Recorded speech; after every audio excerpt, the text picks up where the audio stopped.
Chapter 10 Under Water When night fell, all the interior of the great dome, streets and houses, became lighted with brilliant incandescent lamps, which rendered it bright as day. Dorothy thought the island must look beautiful by night from the outer shore of the lake. There was revelry and feasting in the Queen's palace, and the music of the royal band could be plainly heard in Lady Auryx's house, where Ozma and Dorothy remained with their hostess and keeper.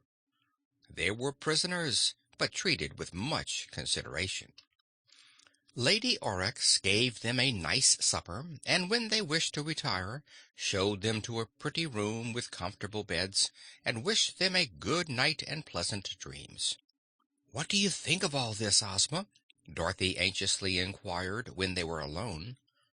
"I am glad we came," was the reply, "for although there may be mischief done tomorrow, it was necessary I should know about these people, whose leaders are wild and lawless and oppress their subjects with injustice and cruelties. My task, therefore, is to liberate the Skeezers and the Flatheads, and secure for them freedom and happiness. I have no doubt I can accomplish this in time." "Just now, though, we're in a bad fix," asserted Dorothy. "If Queen Coo ee oh conquers tomorrow, she won't be nice to us, and if the Su dic conquers, he'll be worse." "Do not worry, dear," said Ozma. "I do not think we are in danger, whatever happens, and the result of our adventure is sure to be good." Dorothy was not worrying especially. She had confidence in her friend, the Fairy Princess of Oz, and she enjoyed the excitement of the events in which she was taking part. So she crept into bed and fell asleep as easily as if she had been in her own cozy room in Ozma's palace. A sort of grating, grinding sound awakened her. The whole island seemed to tremble and sway as it might do in an earthquake.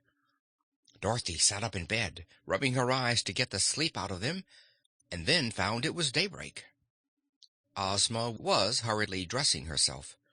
"What is it?" asked Dorothy, jumping out of bed. "I'm not sure," answered Ozma, "but it feels as if the island is sinking." As soon as possible they finished dressing, while the creaking and swaying continued. Then they rushed into the living room of the house and found Lady Auryx fully dressed, awaiting them. "Do not be alarmed," said their hostess. "Coo ee oh has decided to submerge the island, that is all.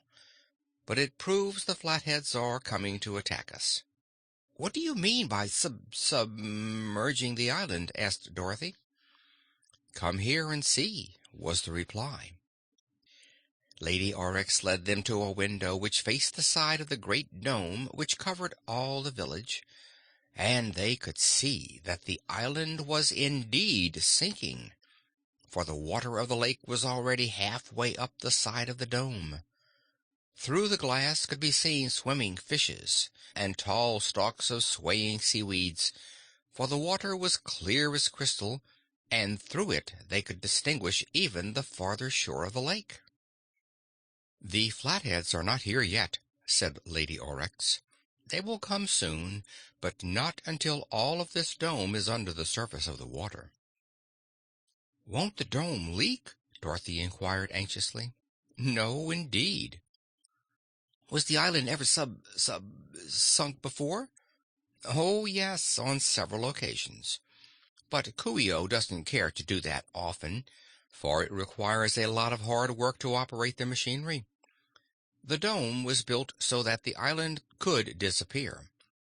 I think," she continued, "that our Queen fears the Flatheads will attack the island and try to break the glass of the dome." "Well, if we're under water they can't fight us, and we can't fight them," asserted Dorothy. "They could kill the fishes, however," said Ozma gravely. "We have ways to fight also, even though our island is under water," claimed Lady Auryx. "I cannot tell you all our secrets, but this island is full of surprises. Also, our queen's magic is astonishing. Did she steal it all from the three adepts in sorcery that are now fishes? She stole the knowledge and the magic tools, but she has used them as the three adepts never would have done. By this time the top of the dome was quite under water, and suddenly the island stopped sinking and became stationary. "See!" cried Lady Aurex, pointing to the shore. "The Flatheads have come." On the bank, which was now far above their heads, a crowd of dark figures could be seen. "Now let us see what Coo ee oh will do to oppose them," continued Lady Aurex, in a voice that betrayed her excitement. The Flatheads, pushing their way through the line of palm trees, had reached the shore of the lake just as the top of the island's dome disappeared beneath the surface. The water now flowed from shore to shore, but through the clear water the dome was still visible, and the houses of the Skeezers could be dimly seen through the panes of glass. "Good!" exclaimed the Su dic, who had armed all his followers and had brought with him two copper vessels, which he carefully set down upon the ground beside him. "If Coo ee oh wants to hide instead of fighting, our job will be easy. For in one of these copper vessels I have enough poison to kill every fish in the lake." "Kill them then while we have time, and then we can go home again," advised one of the chief officers. "Not yet," objected the Su dic. "The Queen of the Skeezers has defied me, and I want to get her into my power as well as to destroy her magic. She transformed my poor wife into a golden pig, and I must have revenge for that, whatever else we do."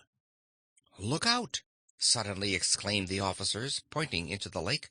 "Something's going to happen."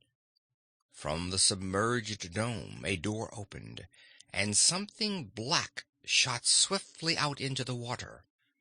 The door instantly closed behind it, and the dark object cleaved its way through the water, without rising to the surface, directly toward the place where the Flatheads were standing. "What is that?" Dorothy asked the Lady Aurex.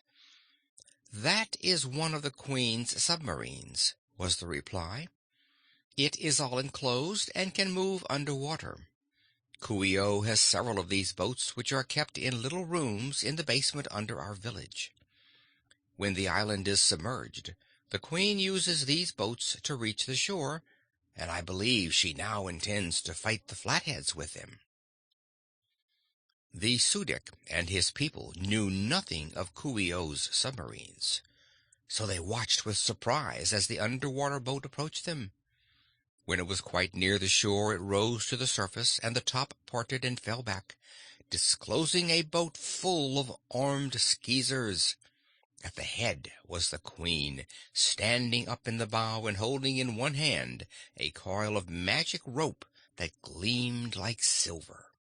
The boat halted, and Coo ee oh drew back her arm to throw the silver rope toward the Su dic, who was now but a few feet from her. But the wily Flathead leader quickly realized his danger, and before the Queen could throw the rope, he caught up one of the copper vessels and dashed its contents full in her face. End of chapter 10.